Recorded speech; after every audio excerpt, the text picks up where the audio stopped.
Atento saludo, apreciados estudiantes, teniendo en cuenta que durante esta semana el encuentro debe ser por esta vía, me permito compartir con ustedes el día de hoy el tema relacionado con lo que propone la plataforma en el curso de Introducción a la Seguridad y Salud en el Trabajo.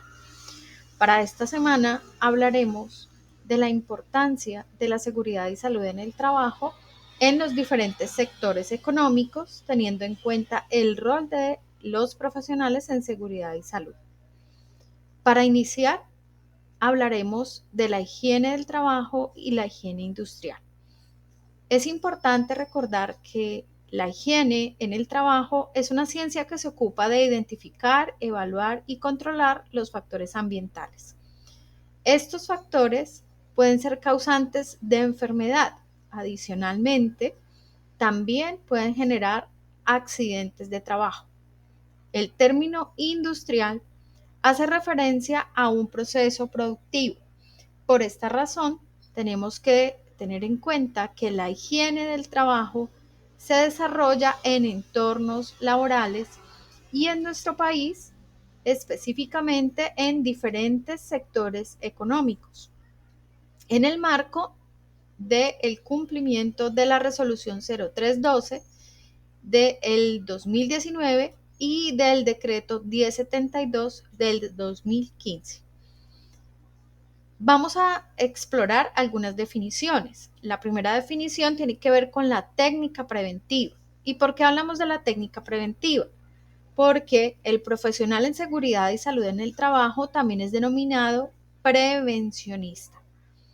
La técnica preventiva especifica la necesidad de identificar, evaluar, medir y controlar los factores derivados de la exposición a peligros químicos, físicos, biomecánicos, biológicos y psicosociales, de lo cual podemos deducir que la técnica preventiva es una herramienta de trabajo muy importante para el profesional en los diferentes sectores económicos.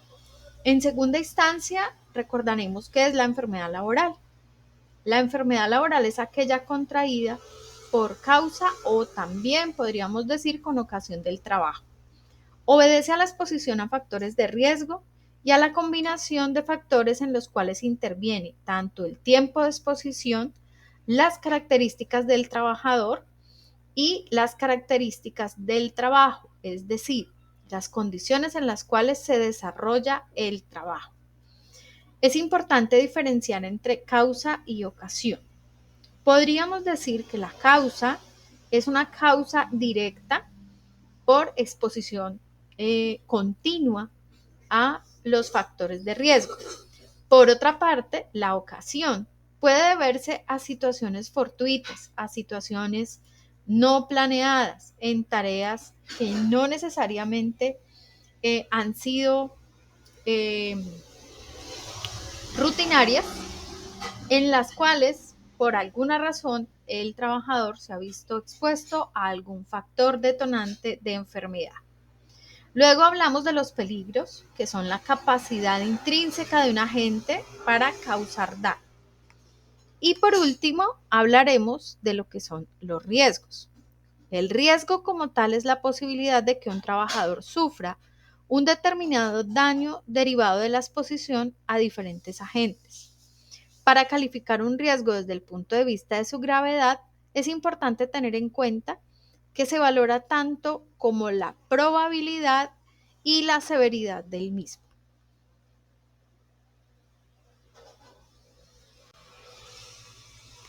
Desde el punto de vista de los profesionales de seguridad y salud en el trabajo, hoy en día hablamos de una metodología para la higiene industrial.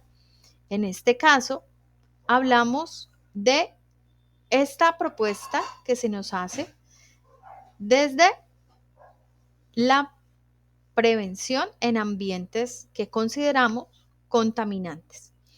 En este sentido, se nos propone una cadena de actividades que nos permitan, en primera instancia, identificar esos peligros, posteriormente, utilizar instrumentos de medida y métodos analíticos para medir realmente el nivel de exposición Posteriormente está la evaluación para saber en qué momento ese nivel de exposición se nos transforma de una situación segura a una situación de riesgo.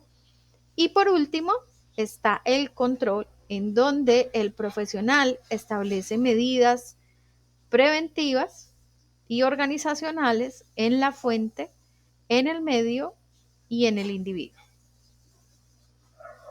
La fuente de esta información es la evaluación de los riesgos químicos y la seguridad y salud en el trabajo de YEPES año 2019.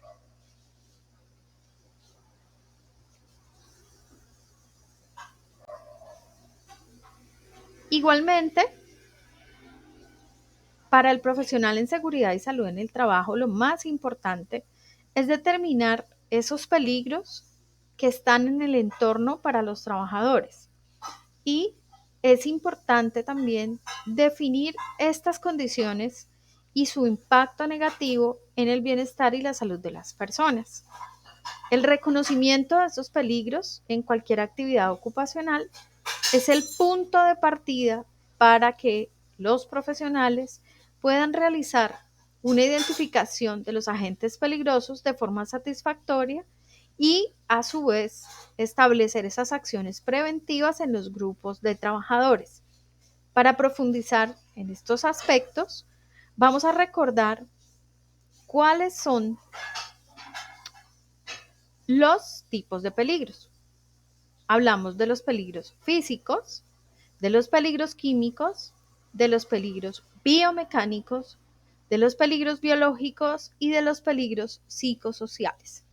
Si bien hay mucho más peligros, muchos otros tipos de peligros, en este caso estamos hablando de los denominados peligros higiénicos, que son peligros que por sus características pueden generar enfermedades laborales.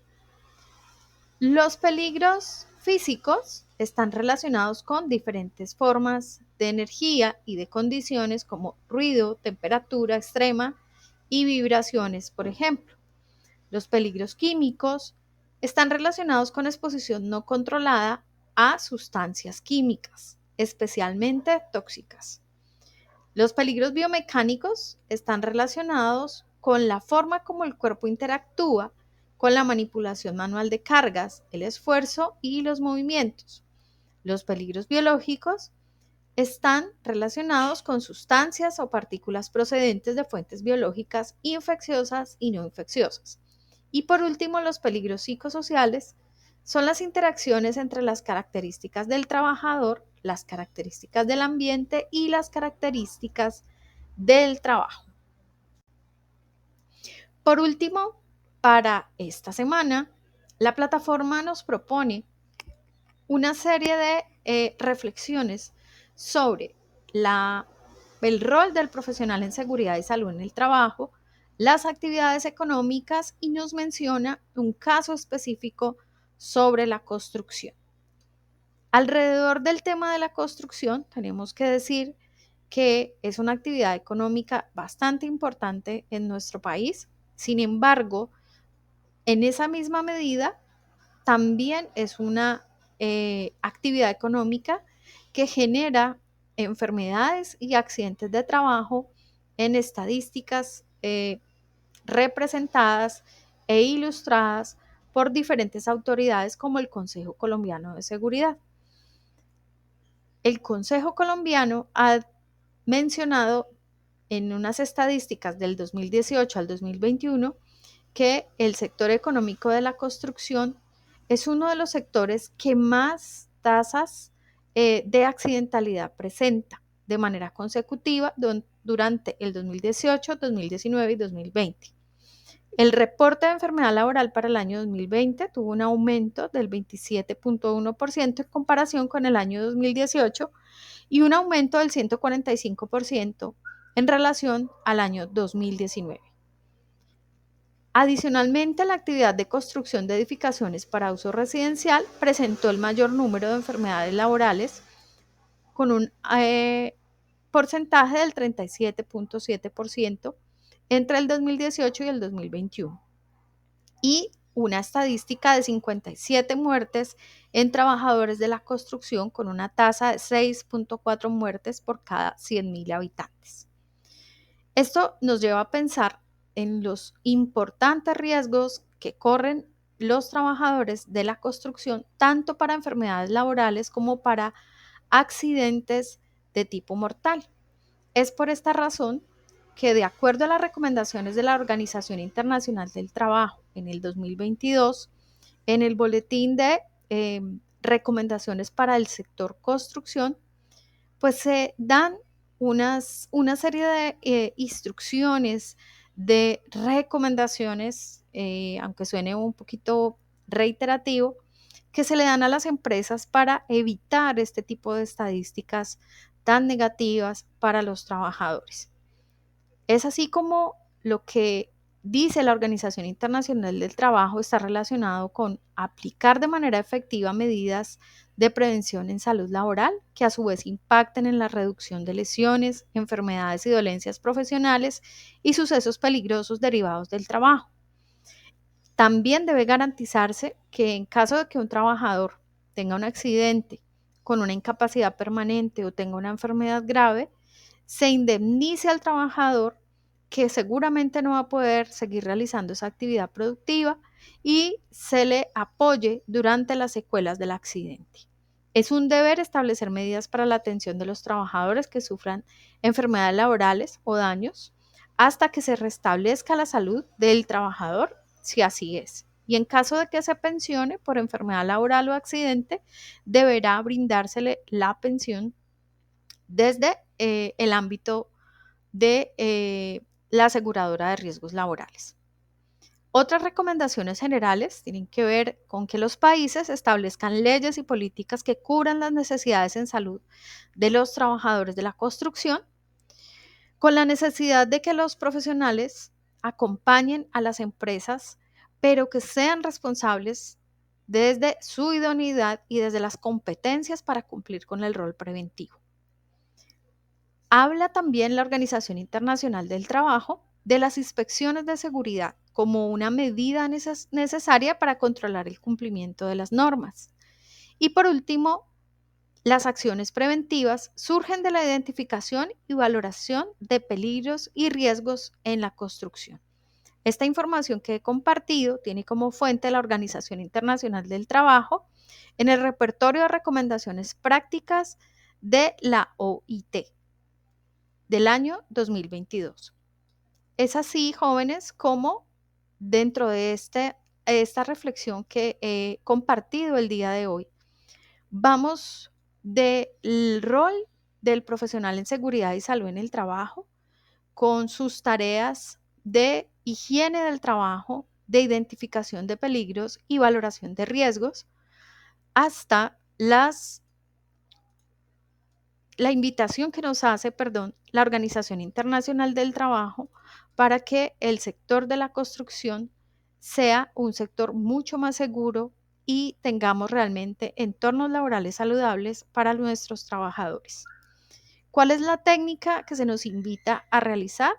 La técnica preventiva o la técnica de la higiene industrial. Ahora les invito a que desarrollen de manera satisfactoria su actividad entregable de la unidad 2, que vía correo electrónico y en el foro de novedades encontrarán la información relacionada. Se les invita a que revisen la resolución 754 del 2021, el decreto 768 del 2022 con su anexo técnico, para que luego de esto puedan trabajar el sector de la construcción leyendo el documento adjunto, y por último van a consolidar toda esta información en un formato que se ha subido, como lo mencionaba, al foro de novedades y se ha enviado también al correo electrónico. Recuerden que tanto el cuestionario interactivo como el cuestionario de la unidad 2 como la actividad entregable se cierran el sábado 9 de noviembre a las 11:59 de la noche. Les invito a que realicen sus actividades de manera puntual y que si tienen alguna duda se conecten a la atención a estudiantes el día sábado a las 10 de la mañana en el enlace acostumbrado. Esto era todo por el día de hoy. Espero que estén muy bien.